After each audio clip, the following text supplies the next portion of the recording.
আসসালামু আলাইকুম সুপ্রিয় দর্শক, আশা করি সকলে ভালো আছেন। প্রিয় দর্শক, আবারও কেক ডেকোরেশন নিয়ে হাজির হয়েছি। তবে আজকের কেকটা একটু ভিন্ন রকমের, আর সেজন্য আপনাদের সঙ্গে শেয়ার করছি। আশা করছি ভিডিওটা আপনাদের কাছে ভালো লাগবে। ভালো লাগলে শেয়ার করে দিবেন, বিশেষভাবে অনুরোধ জানাচ্ছি। সুপ্রিয় দর্শক, আজকের কেকটা সম্পূর্ণ চকলেটই আমি করেছি। আজ আমার ছেলের বার্থডে ছিল। তো ও বলল, আম্মু কেক টেক করার দরকার নেই। কিন্তু আমি ভাবলাম, যেহেতু ছেলের বার্থডে, যদিও কোনো অনুষ্ঠান আমরা করি না, তারপরেও একটা কেক তৈরি করে দেই। আর আমার ছেলে চকলেটি কেক খুব বেশি পছন্দ করে, সেজন্য আমি কেকটা চকলেটই করেছি। সম্পূর্ণ কেকটাই আমি চকলেট দিয়েই ভরে দিয়েছি। প্রিয় দর্শক, ভিতরে আমি চকলেট বিস্কুট আছে, সেই বিস্কুটটা আমি ছিটিয়ে দিয়েছি, দেখতে পাচ্ছেন।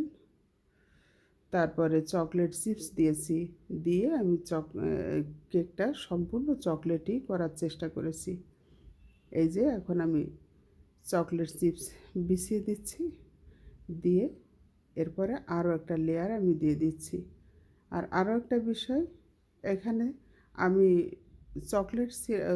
আমি সুগার সিরাপের বদলে দিয়ে দিচ্ছি মোজো।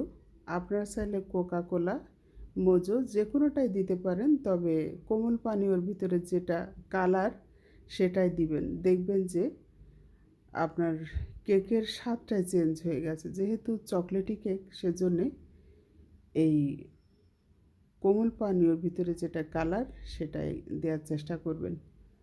তো আমি এখানে মোজো দিয়েছি, আপনার চাইলে যে কোনোটাই দিতে পারেন।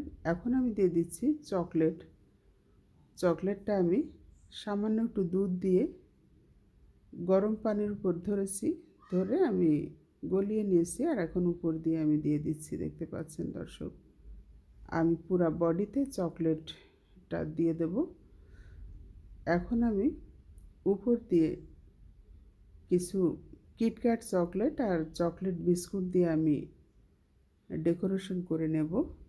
তো আমার কেকটা কিন্তু সম্পূর্ণ রেডি হয়ে গেছে।